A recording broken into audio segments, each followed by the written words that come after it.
할렐루야. 2021년 중성교회 성탄 감사 예배 나오신 모든 지체 여러분들을 주님의 이름으로 환영하고 축복합니다. 오늘 성탄 감사 예배에 함께 나눌 말씀을 보시겠습니다. 하나님 말씀은 요한복음 1장 9절에서 14절까지 말씀입니다. 신약 성경 141페이지 요한복음 1장 9절에서 14절까지 말씀입니다. 본문의 말씀을 다 함께 봉독하겠습니다. 말씀 봉독할 때에 주님의 세미한 음성이 우리 모든 심령들에게 들려지기를 바랍니다. 함께 봉독합니다.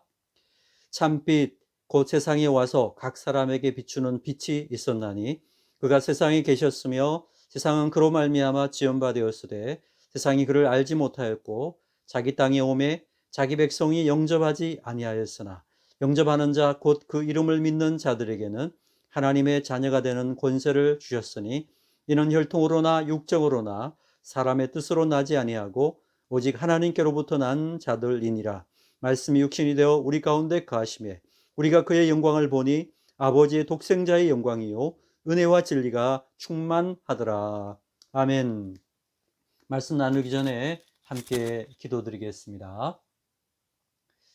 하나님 아버지, 어둡고 소망 없는 이 땅에 생명의 빛으로 오신 예수님의 성탄을 감사하고 찬송드립니다. 허물과 죄로 죽은 우리를 구원하시기 위해서 하늘의 영광 버리시고 이 낮고 누추한 땅으로 내려오신 그 성육신의 사랑을 깊이 묵상하며 감사와 찬송을 올려드립니다. 오늘 이 시간 다 함께 그 은혜와 사랑을 감사하며 찬양 드리오니 홀로 영광을 받아 주시옵소서.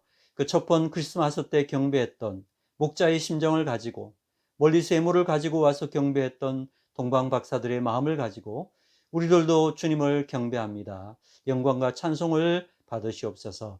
이 시간 주님의 말씀에 또한 귀를 기울입니다. 우리에게 말씀하사 깨우쳐 주시고 우리의 마음을 새롭게 하시며 주님의 사랑을 충만하게 부어 주시옵소서. 예수 그리스도의 이름으로 간절히 기도합니다. 아멘. 할렐루야. 높고 높은 별을 넘어서 낮고 낮은 이 땅에 내려오신 예수님의 탄생을 기뻐하고 축하했던 그 목자들처럼 또 동방박사들처럼 오늘 주님을 경배하기 원하는 우리 모든 중성교회 지체들에게 성탄절의 은총이 가득하시기를 주님의 이름으로 축복합니다. 우리 성탄 인사를 서로 나누도록 하겠습니다. 함께 예배하는 귀한 가족들, 지체들에게 이렇게 인사하시기 바랍니다. 메리 크리스마스.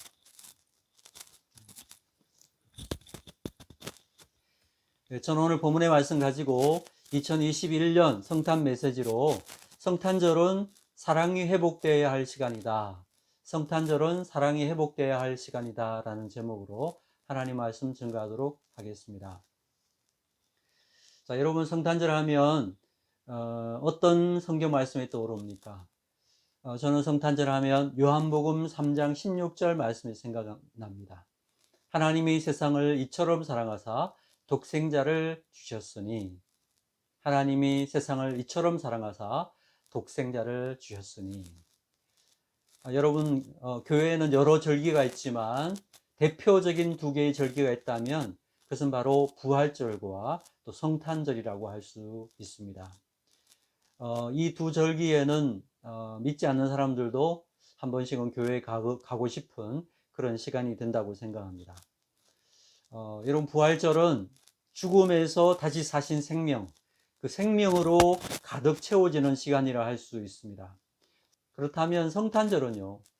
성탄절은 하나님이 세상을 이처럼 사랑하사 독생자를 보내주신 그 뜨거운 사랑으로 가득 채워지는 시간이 성탄절이라고 할 수 있습니다. 생명으로 가득 채워지는 시간과 사랑으로 가득 채워지는 시간, 이것이 바로 기독교 두 큰 절기라고 할 수 있습니다. 그래서 우리가 성탄절에 보면 하나님의 사랑의 손길이 되어서 이웃들을 돌아보고 사랑으로 섬기는 그런 시간을 갖고 있다라는 것입니다. 사랑하는 여러분, 모든 사랑 안에는 사랑하기에 받아야만 하는 상처가 있다라는 것입니다. 그 사랑이 진실되고 순수한 것일수록 상처를 더 많이 받게 된다라는 것입니다. 여러분, 유행가 가사 중에 상처 없는 사랑을 노래하는 그런 가사가 있습니까? 저는 들어보지 못한 것 같아요.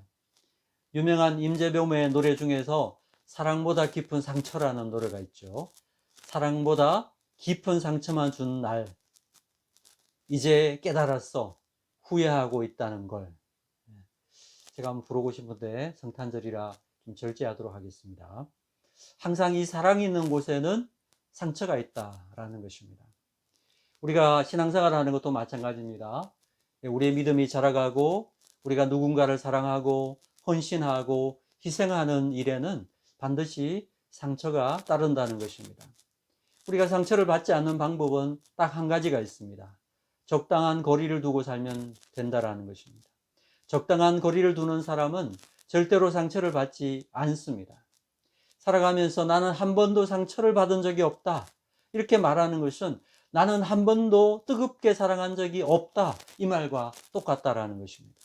사랑한다는 말은, 헌신한다는 말은 곧 상처를 받을 수밖에 없다라는 것입니다. 상처는 아픔이요, 상처는 쓰라림이 오기 때문에 사람들은 상처를 받지 않기 위해서 하나의 도피로서 적당한 거리를 두고 살아가기를 원한다라는 것입니다. 그러나 그것이 과연 온전한 해결책이 될 수 있느냐? 결코 그럴 수 없다라는 것입니다.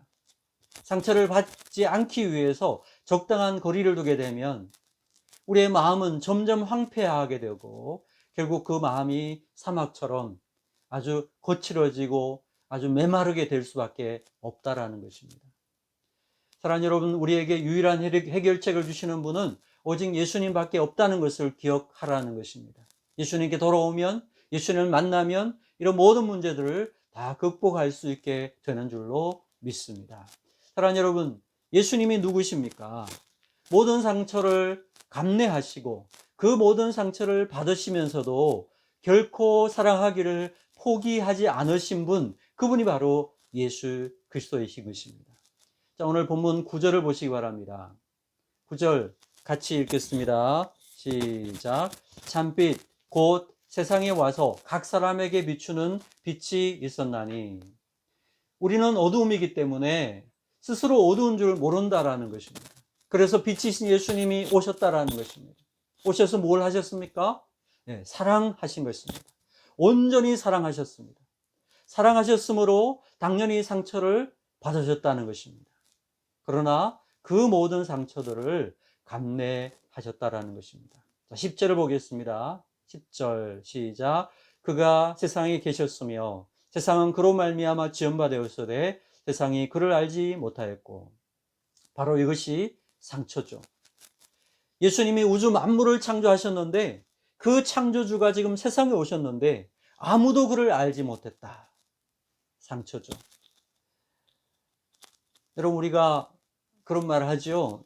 내가 너를 키우면서 내가 얼마나 너를 사랑해주고 얼마나 너를 예뻐했는데 그걸 모른다고? 예, 그럴 때 우리가 상처를 받죠. 그렇게 사랑을 했는데 그 사랑을 몰라주니까 상처를 받는 것입니다. 그래서 여러분, 세상에서 가장 상처를 많이 받은 사람이 누구냐? 부모인 것입니다. 왜 그렇습니까? 부모는 자식에게 다 쏟아부어주면서 사랑을 했는데요, 자녀들이 그것을 몰라주는 거예요. 언제 그러느냐고 반문을 하는 거예요. 그럴 때 깊은 상처를 받게 되는 것입니다. 11절을 보세요. 11절. 11절 같이 읽습니다. 시작. 자기 땅에 오매 자기 백성이 영접하지 아니하였으나. 영접하지 않았대요. 이것도 상처 아닙니까? 환영하지도 않고 받아들이지도 않았다. 영접하지 않았다는 거예요. 여러분, 우리가 어디에 갔는데 누군가가 알아주지도 않고 받아주지도 않고 환대하지 않으면 어떻습니까? 우리 굉장히 상처를 받죠. 여러분, 주님께서 이렇게 우리가 환영하지도 않고 영접하지도 않을 줄 모르고 오셨을까요?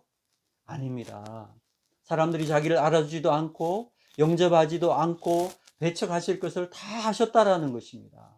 다 아셨지만 그럼에도 불구하고 그 상처를 다 감내하고서라도 사랑하기 위해서 이 땅에 내려오신 것입니다. 사랑하기 위해서 이 모든 것을 끌어안으신 것, 바로 이것이 하나님의 사랑이고 이것이 바로 성탄의 의미라는 것입니다. 우리는 이 땅을 살아가면서 두 가지의 삶을 선택할 수 있다는 것입니다. 하나는 혜택받는 길을 선택하는 것이고 또 하나는 상처받는 길을 선택하는 것입니다. 그런데 세상의 모든 사람들은 혜택받는 길을 선택하지 절대로 상처받는 길을 선택하지 않는다라는 것입니다. 혜택받는 길을 선택하면 어떨까요? 우선은 좋을지 모릅니다. 그러나 그 길은 갈수록 냉정하고 따뜻함이 없고 깊이가 없고 무엇보다도 그 길은 사랑이 없다라는 것입니다. 그런데 상처받기를 선택하면 어떻습니까? 우선은 상처로 인해서 쓰라리고 아프겠지만 시간이 지날수록 그 삶은 멋져지고 아름다워지고 깊이 있어지고 그 안에 생명이 가득한 풍성한 은혜를 누릴 수가 있게 된다는 것입니다. 예수님은 이 길을 가리켜서 좁은 문이라고 했습니다. 그리고 이 좁은 문으로 들어가기를 힘쓰라고 했습니다. 이 길은 좁고 험해서 참는 이도 적지만은 이 길 끝에는 생명이 있다라고 말씀하고 계십니다. 사랑하는 여러분, 사랑한다는 것은 무엇을 말하는가? 상처받기를 선택하는 것입니다. 진정한 사랑은 상처받기를 각오하는 것입니다. 우리가 예수님 믿는다는 것은 무엇을 의미하는 것인가? 상처받기를 각오하는 것입니다. 주님의 제자로서 삶을 살아간다는 것은 상처를 감내하고 그럼에도 불구하고 사랑하기를 선택하겠다라는 결심하는 것, 이것이 제자의 길이라는 것입니다. 오늘 성탄절을 맞아서 이 땅의 삶을 살아갈 때 혜택을 받는 삶을 선택하는 것이 아니라 상처받기를 선택하고 사랑함으로써 받는 상처를 기꺼이 감수하고 수용함으로써 가면 갈수록 깊이가 있어지고 멋이 있어지고 생명력이 넘쳐나는 그러한 신실한 주님의 백성들이 다 되기를 주님의 이름으로 축원합니다.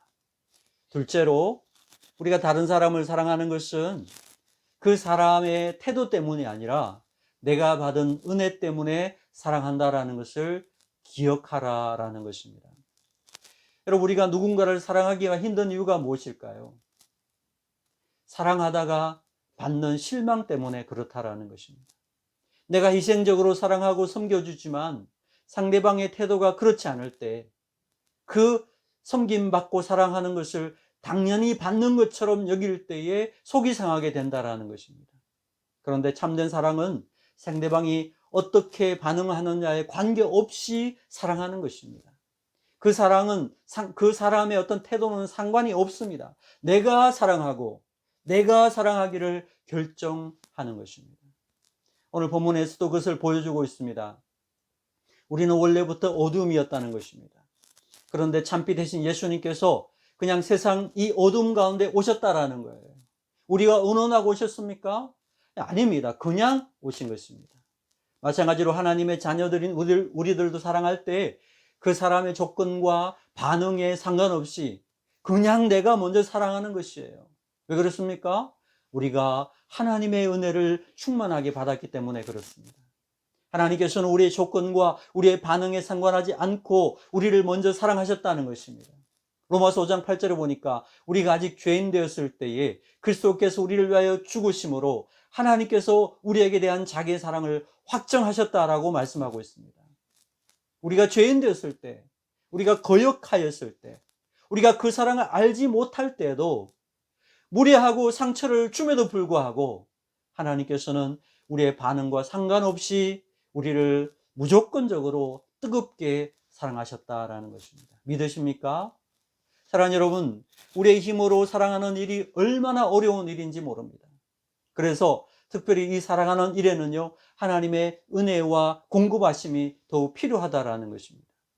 많은 사람들은 자기 우물을 파서 그 물을 마시고 살려고 한다라는 것입니다. 그러나 그것은 곧 실패하고 만다는 것이죠.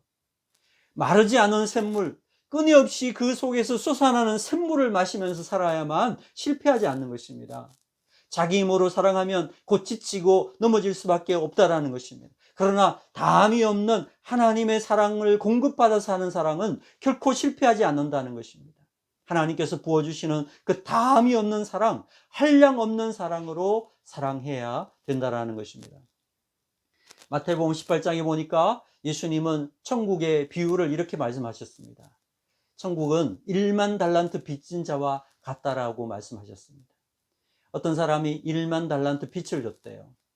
여러분, 1만 달란트는 지금 돈으로 환산하면 240조 원 정도 됩니다. 개인적으로는 도저히 갚을 수 없는 그런 엄청난 금액입니다. 주인이 갚으라고 하니까 눈물을 흘리면서 제가 꼭 갚을 테니까 기다려달라고 요청을 했습니다. 주인이 그를 불쌍히 여기셔서 1만 달란트를 다 없는 걸로 탕감을 해 주었다는 것입니다. 얼마나 기분이 좋겠어요. 휘바람 불면서 길을 지나가고 있는데 자기에게 100데나리온, 요즘으로 말하면 한 1,000만 원 정도 빚진 사람을 만났습니다. 그 빚을 갚으라고 했습니다. 그 사람도 자기랑 똑같이 불쌍한 표정으로 꼭 갚을 테니까 참아달라고 부탁을 합니다. 그런데 이 완고한 사람은 그 사람을 고발해서 감옥에 가둬버려요. 사랑하는 여러분, 우리가 누군가를 조건 없이 사랑하는 이유가 무엇일까요? 우리는 이미 1만 달란트 빚을 탕감받은 사람이라는 사실 때문에 그렇습니다. 우리에게 반응하는 사람들은 100데나리온 오는 사람들이에요. 그 사람들이 친절하고 싹싹하든지 아니면 냉정하고 차갑든지 그 사람들의 태도와는 상관이 없다라는 것입니다. 이미 우리는 1만 달란트 탕감받은, 이미 갚을 수 없는 큰 사랑을 받은 사람이기 때문에 그 사람들의 반응과 상관없이 사랑할 수 있다라는 것입니다. 그러므로 우리가 사랑하기 어려운 것은 상대방의 문제가 아니라는 거예요. 바로 바로 내 문제라는 것입니다. 내가 은혜 받았고 내가 사랑을 받았습니다. 그러면 상대방의 반응, 조건에 구애받지 않아야 된다는 것이에요. 내 안에 뜨거운 사랑이 있으면 원수까지라도 사랑할 수 있게 된다는 것입니다.